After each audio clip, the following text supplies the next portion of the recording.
ये कहानी उस दिन की है जिसने मेरी जिंदगी तबाह कर दी थी, या यूँ कहूँ कि पिछले जन्म में तबाह कर दी थी। बोर्ड एग्जाम का वो पहला दिन, मैंने एक लड़की की जान बचाई, पर बदले में मुझे क्या मिला? छेड़छाड़ का इल्जाम। जैसे ही मैं परीक्षा देकर बाहर निकला, इंटरनेट पर बवाल मच गया। वो लड़की वीडियो में फूट फूट कर रो रही थी, कह रही थी कि मैंने मदद के बहाने उसका फायदा उठाया। वो बोली, कोई भी लड़की अपनी इज्जत दाव पर लगाकर किसी को झूठा नहीं फंसाएगी। बस उसकी इस एक बात ने मुझे पूरी दुनिया की नजरों में मुजरिम बना दिया। मैंने अपना सारा दुख पी लिया और मेहनत से 666 नंबर लाए। मुझे लगा कि बड़े न्यूज चैनल मेरा इंटरव्यू लेंगे और मेरी सच्चाई सबको पता चलेगी, पर इंसाफ की जगह मुझे क्या मिली? अपने माँ बाप की मौत की खबर। कुछ सिरफिरे लोगों ने उन पर गाड़ी चढ़ा दी थी, पर किस्मत ने पलटी मारी और मुझे दोबारा जीने का मौका मिला। मैं फिर से उसी सुबह में पहुंच गया, हाथ में एडमिट कार्ड और सामने वही रास्ता। पिछले जन्म में मेरा सेंटर दूर था, इसलिए मैं 2.5 घंटे पहले ही घर से निकल गया था। मैं बस स्टैंड पर खड़ा एग्जाम स्पेशल बस का इंतजार कर रहा था। तभी बगल में खड़ी एक लड़की, वही जेंग्यू, अपना सीना पकड़कर अचानक जमीन पर गिर पड़ी। मेरी माँ नर्स है, उन्होंने मुझे CPR सिखाया था। मैंने बिना सोचे समझे उसकी जान बचाई, एम्बुलेंस का इंतजार किया और फिर भागते भागते सेंटर पहुंचा। पर जब एग्जाम देकर बाहर निकला और फोन चालू किया तो पैरों तले जमीन खिसक गई। जेंग्यू ने अस्पताल के बिस्तर से रोते हुए वीडियो डाल दिया था कि मैंने उसके बेहोशी का फायदा उठाया। वो पुराना बस स्टैंड था, कोई CCTV नहीं था, कोई गवाह नहीं था। सबने मुझे गालियाँ दी। मेरी माँ को अस्पताल में बेइज्जत किया गया। पापा की छोटी सी हॉटपॉट की दुकान तोड़ फोड़ दी गई। मुझे लगा कि अच्छे नंबर लाऊंगा तो शायद दुनिया मेरी बात सुने, पर जिस दिन मेरा रिजल्ट आया उसी दिन जेंग्यू ने अस्पताल की छत से कूदकर जान दे दी। उसके घर वाले हमारे घर के बाहर 20 लाख के मुआवजे का बैनर लेकर बैठ गए। मेरे पापा जब सामान लेने निकले तो कुछ न्यूज वालों के चक्कर में उनकी गाड़ी का एक्सीडेंट हो गया और वो दोनों मुझे अकेला छोड़ गए। मैं बदहवास होकर घर पहुंचा तो सीढ़ियों पर तेल गिरा था। मेरा पैर फिसला और सिर सीधे कंक्रीट पर जा लगा। मरते मरते मैंने देखा कि सामने वाली पड़ोसी की बेटी मौली हाथ में तेल की कुप्पी लिए मुझे नफरत से देख रही थी। और अब मैं फिर से उसी सड़क पर हूँ। बस स्टैंड यहाँ से सिर्फ 50 मीटर दूर है। मोड़ मुड़ते ही मुझे जेंग्यू की परछाई दिख रही है, पर इस बार मैं उस तरफ देखूंगा भी नहीं। मैंने अपने कदम रोक लिए। दीवार के पीछे से झांक रहे एक छोटे से फूल को मैंने बड़े प्यार से तोड़ा और अपनी शर्ट के बटन में फंसा लिया। फिर बैग से ईयरफोन निकाले और इंग्लिश की ऐप चलाकर जोर जोर से वर्ड्स रटने लगा। ये सब फालतू लग रहा होगा ना, पर यही छोटी चीजें आज मेरी जान बचाएंगी। सड़क पर एक कंकड़ पड़ा था। मैं उसे फुटबॉल की तरह किक मारते हुए चलने लगा। कंकड़ एक खंभे से टकराकर नाली में जा गिरा।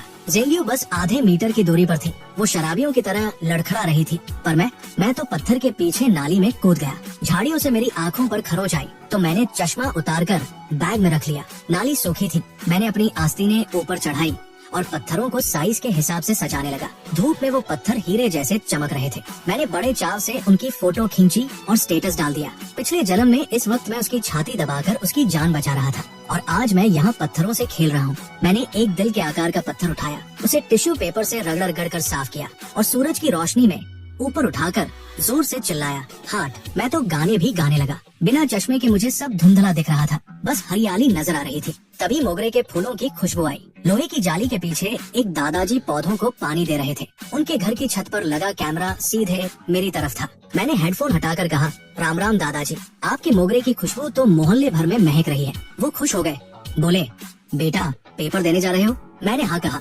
उन्होंने मुझे ढेर सारे सुंदर फूल तोड़ कर दिए। इस सब में 10 मिनट और निकल गए। तभी कुछ आंटियां झोला लेकर बस स्टैंड की तरफ आती दिखी। मैं फूलों का गुच्छा लेकर उनके पीछे पीछे चलने लगा। एक आंटी ने मुड़कर पूछा, अरे बेटा ये फूल कहाँ से लाए? मैंने मुस्कुराते हुए अपना चश्मा पहना और कहा, आंटी आपको पसंद है, ये लीजिए। मैंने सारे फूल उन्हें बांट दिए। जब हम बस स्टैंड पहुँचे, जेंग्यू कहीं नहीं दिखी। वो तो बस स्टैंड के पीछे झाड़ियों में गिरी पड़ी थी, जिसे विज्ञापन वाले बोर्ड ने ढक दिया था। किसी को कुछ पता नहीं चला। जैसे ही बस आई, मैं सबसे पीछे जाकर बैठ गया और फिर से कान में ईयरफोन ठूंस लिए। बस चलने ही वाली थी कि एक आंटी की नजर जेंग्यू के गिरे हुए फोन पर पड़ी। फिर उन्होंने उसे देखा और चीख निकल गई उनकी। वो बेचारी नीली पड़ चुकी थी, पर मैंने मुड़कर एक बार भी नहीं देखा। लोग कहेंगे कि मैं रास्ता बदल सकता था या टैक्सी ले लेता, पर क्यों? मैं उसे वही तड़पते देखना चाहता था जहाँ से उसने मुझे बर्बाद किया था। उसे लगने दो कि शायद कोई देवदूत आएगा और उसे बचा लेगा। पछतावा बुरे लोगों को करना चाहिए, मुझे नहीं। एग्जाम सेंटर पर मैं पूरे 20 मिनट पहले पहुंचा। कोई हड़बड़ी नहीं, कोई डर नहीं। पेपर एकदम झक्कास गया। घर आकर खाना खाया और चैन की नींद सोया। सोकर उठा तो फोन देखा। अभी तक न्यूज में कुछ नहीं आया था। पापा और मम्मी घर पर ही थे। मम्मी ने ठंडे पानी से मेरा मुंह पोंछा और बोली, बेटा सुना है आज सुबह बस स्टैंड पर किसी स्टूडेंट को हार्ट अटैक आ गया था। हमारे ही अस्पताल में भर्ती है। वो उसे हमारे ही अस्पताल के आईसीयू में भर्ती किया गया है। पता नहीं बचेगा या नहीं। पापा बोले, हाँ मैंने भी सुना, बड़ा अफसोस हुआ। इतनी कम उम्र और ऊपर से आज एग्जाम का दिन था। पर बेटे तुम ये सब मत सुनो, फालतू में डर जाओगे। मेरे मम्मी पापा कितने भोले और नेक दिल हैं। वो अब भी उस लड़की के लिए हमदर्दी जता रहे हैं कि बेचारा एग्जाम नहीं दे पाया। उन्हें क्या पता कि पिछली जिंदगी में किसी लड़की की वजह से हमारा पूरा परिवार खत्म हो गया था। पिछली बार उसने मुझ पर इल्जाम लगाया था कि मैंने उसे गलत तरीके से छुआ और मेरी मदद को बदतमीजी का नाम दिया था। शायद उसे अब ये आईसीयू वाला नतीजा ज्यादा पसंद आ रहा होगा। दोपहर के पेपर के लिए मेरा बस से जाने का बिल्कुल मन नहीं था। मैंने पापा से कहा, पापा आज आप अपनी स्कूटी से छोड़ दो ना। अपनों को एक बार खोने का गम क्या होता है ये मैं अच्छे से जानता था। इसलिए अब मैं उनके साथ बिताए हर पल को मुट्ठी में कैद कर लेना चाहता था। पापा ने स्कूटी के पीछे वाला सामान ढोने वाला करियर हटाया, सीट को कपड़े से रगड़ कर चमकाया और हंसते हुए बोले, अरे तू तो बाप से भी लंबा हो गया है, पैर कहाँ रखेगा। मेरी हाइट 6 फुट 3 इंच थी और पापा बेचारे मुश्किल से 5 फुट 6 इंच के। मैंने पीछे बैठते हुए उनके कंधों पर हाथ रखा। पापा एग्जाम खत्म होते ही हम सब दादा दादी के पास गांव चलेंगे, ठीक है। पापा ने धीरे से एक्सेलरेटर घुमाया। अभी कैसे जा सकते हैं, तेरी कॉलेज की पढ़ाई है, फिर तेरे लिए घर खरीदने के लिए पैसे भी तो जोड़ने हैं। मैंने अपना सिर उनके चौड़े कंधे पर टिका दिया। पैसे तो कभी भी कमा लेंगे पापा, पर ये छुट्टियाँ फिर नहीं आएंगी। 3 साल हो गए हम सब साथ में गाँव नहीं गए। पढ़ाई के चक्कर में हम हमेशा अलग अलग ही गाँव जाते थे। पापा थोड़े हिचकिचाए तो मैंने अपना आखिरी हथियार निकाला, उन्हें हिलाने लगा बचपन की तरह। 18 साल का इतना लंबा लड़का जब छोटे बच्चे की तरह जिद करे तो बाप पिघल ही जाता है।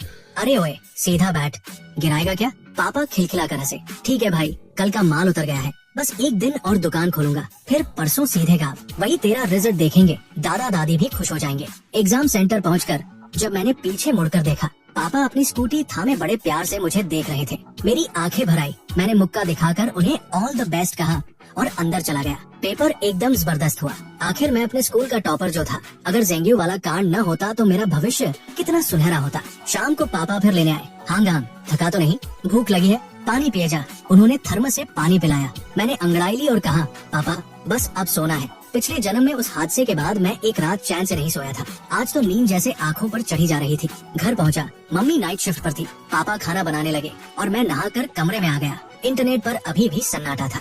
जेंग्यू की हालत बहुत खराब थी, पर मुझे पता था कि उसके घर वाले कितनी बड़ी आफत है। असली ड्रामा तो अब शुरू होगा। वैसे जेंग्यू मेरी जूनियर हाई स्कूल की क्लास में थी, पर मुझे उसका चेहरा तक याद नहीं था। पिछले जन्म के वीडियो में उसने दावा किया था कि मैं उस पर तब से डोरे डालता था। उसने मुझे गंदी नाली का चूहा कहा था, जिसके बाल हमेशा चिपचिपे रहते हैं और जिससे बदबू आती है, जबकि मैं दिखने में काफी ठीक ठाक हूँ। लोग तो कहते हैं मैं हीरो लगता हूँ। अगर वो मरती नहीं तो मैं अपनी बेगुनाही साबित कर देता, पर मरे हुए इंसान से कोई नहीं जीतता। पिछले जन्म में मुझे किसी ने गुमनाम फोटो भेजी थी। एक कबाड़ जैसे कमरे की दीवार पर मेरी ढेरों फोटो लगी थी। मेरी खोई हुई चीजें, जैसे मेरा तौलिया, पानी की बोतल, इस्तेमाल किए हुए पेन, यहाँ तक कि मेरे पुराने अंडरवियर और फटे जूते भी वहाँ सहेज कर रखे थे। वो जेंग्यू का कमरा था। वो लड़की साइको थी, मेरा पीछा करती थी, कूड़ेदान तक छान मारती थी। उस दिन बस स्टैंड पर उसका होना कोई इत्तेफाक नहीं, एक सोची समझी साजिश थी। उसके घर वालों को बस पैसा चाहिए था। मरने से पहले उसने मुझे फोन करके कहा था कि अगर मैं उससे शादी कर लूं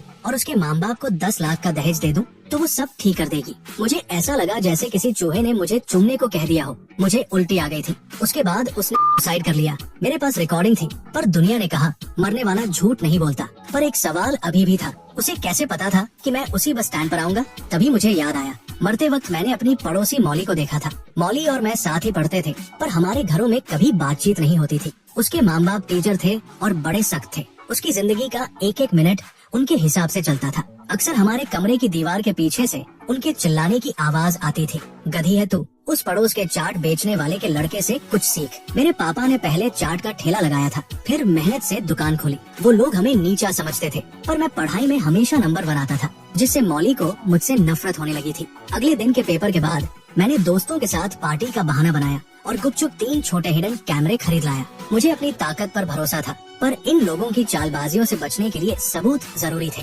एक कैमरा मैंने घर के पुराने लोहे के दरवाजे के पीछे शुभ लाभ के स्टिकर के नीचे छिपा दिया, दूसरा घर के अंदर और तीसरा अपने कमरे की खिड़की के पर्दे के ऊपर, जहाँ से मौली के कमरे का 2/3 हिस्सा साफ दिखता था। जैसे ही मैंने फोन पर ऐप खोलकर कैमरा चेक किया, मेरे हाथ काम गए। मौली के कमरे की दीवार पर मेरी एक बड़ी सी फोटो थी, जिस पर लाल पेन से बड़ा सा एक्स लगा था। लाल रंग नीचे ऐसे बह रहा था जैसे खून हो। मेरा चेहरा तीरों से छलनी कर दिया गया था। अब पक्का हो गया था, पिछले जन्म में मुझे बर्बाद करने वाली ये मौली ही थी। वो गुमनाम फोटो भी इसी ने भेजी होगी। मैंने एक नया फेक अकाउंट बनाया और मौली का सोशल मीडिया ढूंढा। जो देखा उसे देखकर रोंगटे खड़े हो गए। उसकी प्रोफाइल जानवरों पर जुल्म करने वाले वीडियो से भरी थी। हमारे मोहल्ले की बिल्लियाँ और कुत्ते। मैं एक साइको के बगल में रह रहा था। मैंने फौरन उन सबका स्क्रीनशॉट लिया और रिकॉर्डिंग कर ली। तभी उसकी फॉलोइंग लिस्ट में मुझे एक जाना पहचाना चेहरा दिखा। मेरा एक ऐसा फॉलोअर जो कभी कुछ पोस्ट नहीं करता था, पर मेरी हर पोस्ट को दिन में 50 बार देखता था। मुझे शक हुआ, क्या ये ज़ेंग्यू है? इस वक्त मैंने वो दिल वाला पत्थर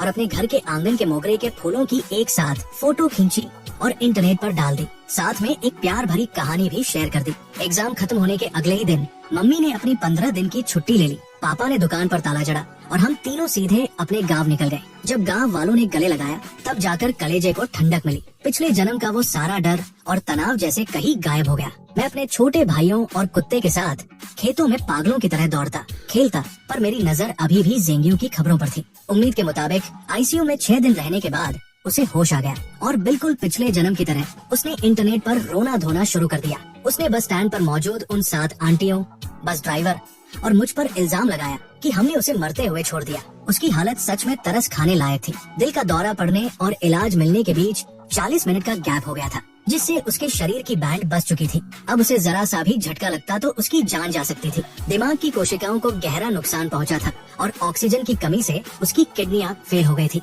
अब वो पूरी जिंदगी डायलिसिस के भरोसे थी। वो 18 साल की थी, एग्जाम देने निकली थी। उसके साथ बुरा हुआ, ये सच है। पर क्या इसका मतलब ये है कि हम सब उसकी बर्बादी का बिल भरे? पिछले जन्म की तरह इंटरनेट के कीड़ों ने बस स्टैंड पर मौजूद हर इंसान की कुंडली खंगालनी शुरू कर दी। मैं सबसे पीछे था, फिर भी सबसे पहले मुझे निशाना बनाया गया। किसी ने मेरी सुबह 6:30 बजे घर से निकलने वाली फोटो डाल दी और सवाल उठाया कि 5 मिनट का रास्ता तय करने में मुझे 7 क्यों बज गए। लोग कहने लगे, भाई इतनी देर क्यों लगाई, इसकी भी गलती है। वाह भाई, गलती है की भी हद होती है। पर इस बार मैं कच्चा खिलाड़ी नहीं था। मैंने रास्ते भर जो फोटो खींची थी और छेद कर 50 मिनट पर जो पत्थर वाला स्टेटस डाला था, वो सब सबूत थे। पापा ने उस मोगरे वाले दादाजी से बात की, जो हमारे पुराने कस्टमर थे। दादाजी ने अपने घर के सीसीटीवी की फुटेज दे दी। उसमें साफ दिख रहा था कि 7 बजे तक तो मैं उनसे बातें कर रहा था और फूल तोड़ रहा था। मोड़ की वजह से मुझे बस स्टैंड दिख ही नहीं रहा था। ऊपर से मैंने चश्मा भी नहीं पहना था। बाकी पड़ोसियों के कैमरों ने भी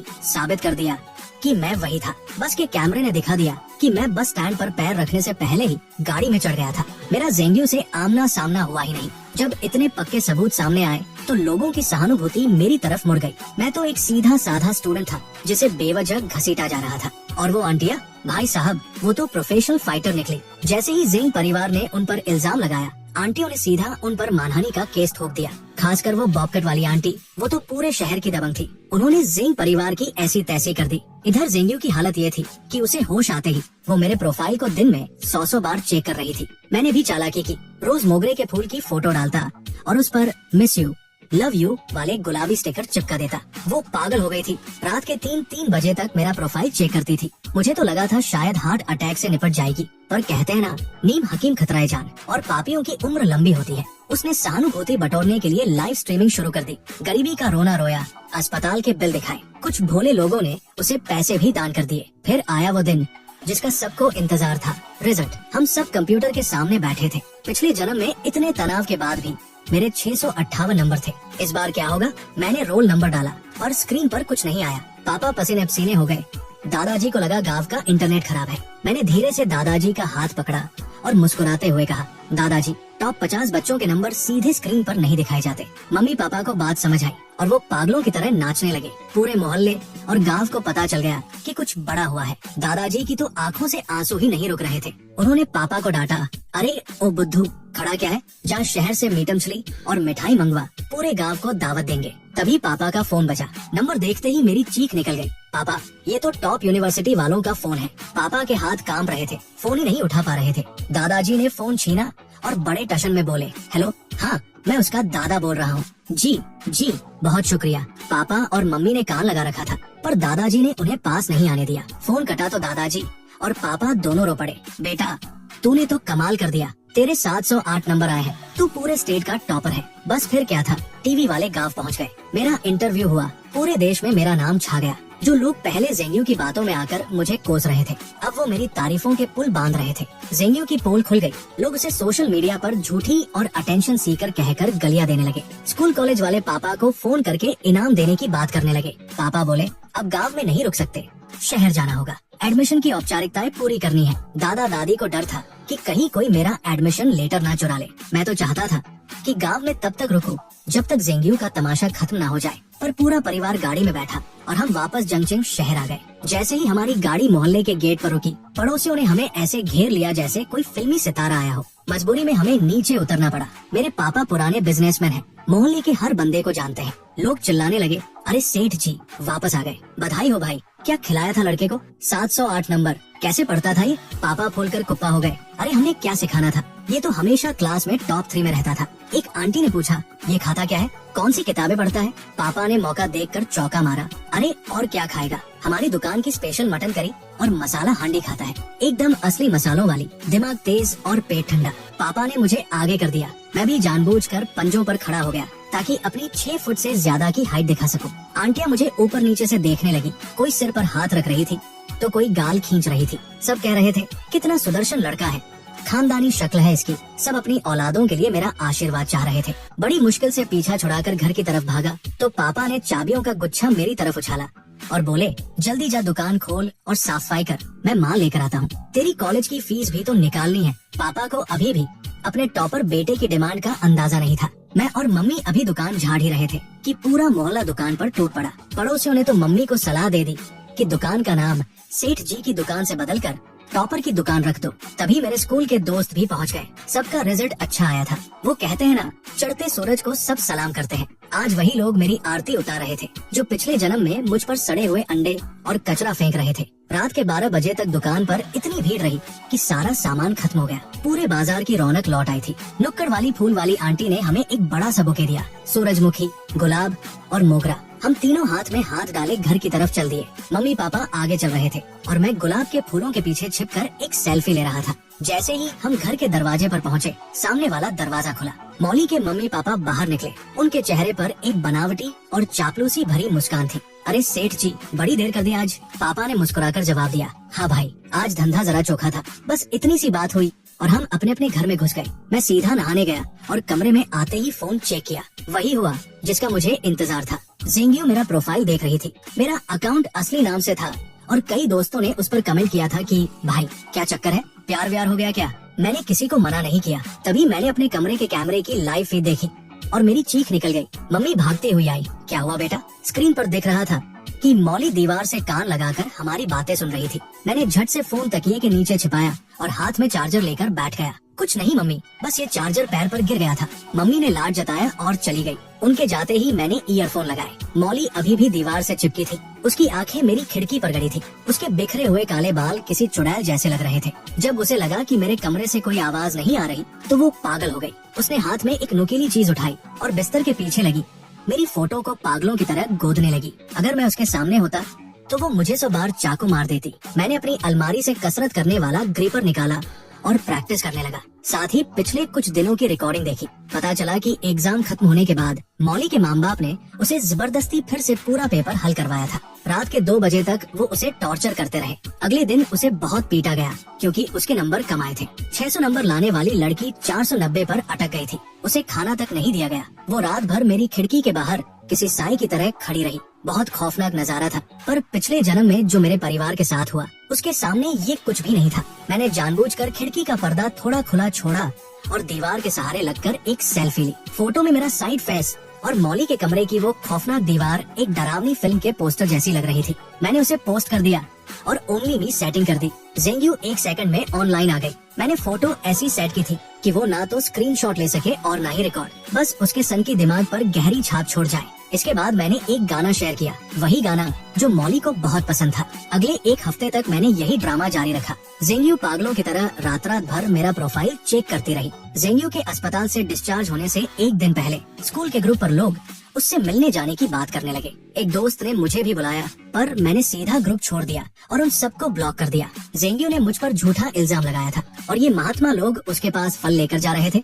डिस्चार्ज वाले दिन हम फिर से गांव के लिए निकल गए। मम्मी ने बताया कि मौली की माँ मेरे पुराने नोट्स मांगने आई थी, क्योंकि मौली को फिर से तैयारी करनी थी। मम्मी ने सीधे मुंह बोल दिया कि नोट्स तो हमने किसी और को दे दिए। सही किया मम्मी ने।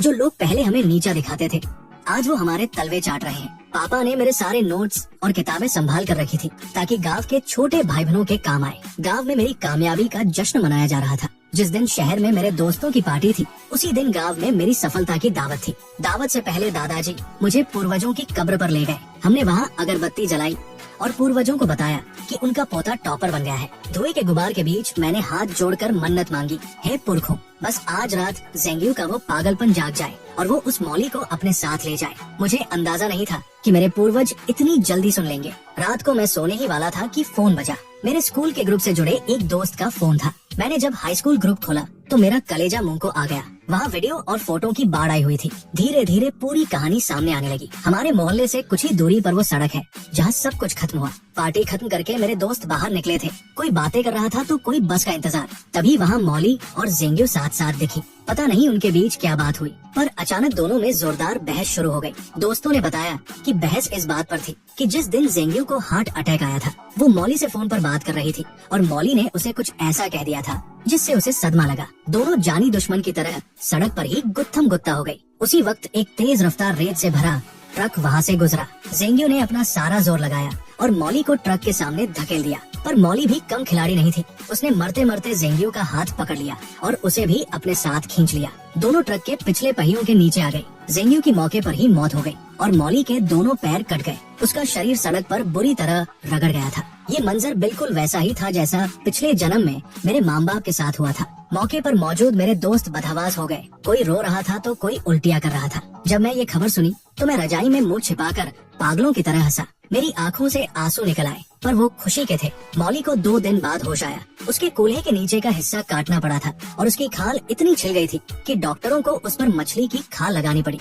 ट्रक वाला तो बच गया, क्योंकि गलती इन दोनों की थी। ऊपर से ट्रक भी खटारा था, तो मुआवजे की भी कोई उम्मीद नहीं थी। हम गांव में अपनी दावत निपटाकर 2 दिन बाद शहर लौटे। मोहल्ले के गेट पर देखा तो तमाशा लगा था। कुछ लोग एक हाथ गाड़ी खींच रहे थे। मैंने देखा कि आगे आगे जेंग्यू का बाप चल रहा था। मैंने पापा से कहा, पापा गाड़ी सीधे दुकान ले चलो, यहाँ रुकना ठीक नहीं। सामान दुकान में रखकर हम तमाशा देखने पहुँचे। पता चला कि उस गाड़ी पर जेंग्यू की लाश रखी थी। इतनी गर्मी में लाश पर बस कुछ बर्फ के टुकड़े थे। बदबू आने लगी थी। लोग नाक सिकोड़कर दूर खड़े थे। जेंग परिवार का तर्क बड़ा अजीब था। उनका कहना था कि मौली की वजह से उनकी बेटी मरी है। अब भले ही जेंग्यू ने मौली को धक्का दिया था, पर जेंग परिवार का वही पुराना डायलॉग था, मरने वाला हमेशा सही होता है। मौली के माँ बाप ने खुद को घर में कैद कर लिया और उसी रात चुपचाप घर छोड़कर भाग गए। पर जेंग परिवार शांत नहीं हुआ। उन्होंने उनके स्कूल के बाहर धरना दिया, बैनर लगाए और जेंग्यू का अंतिम संस्कार करने से मना कर दिया। इंटरनेट पर भी बवाल मच गया। मैंने भी बहती गंगा में हाथ धोया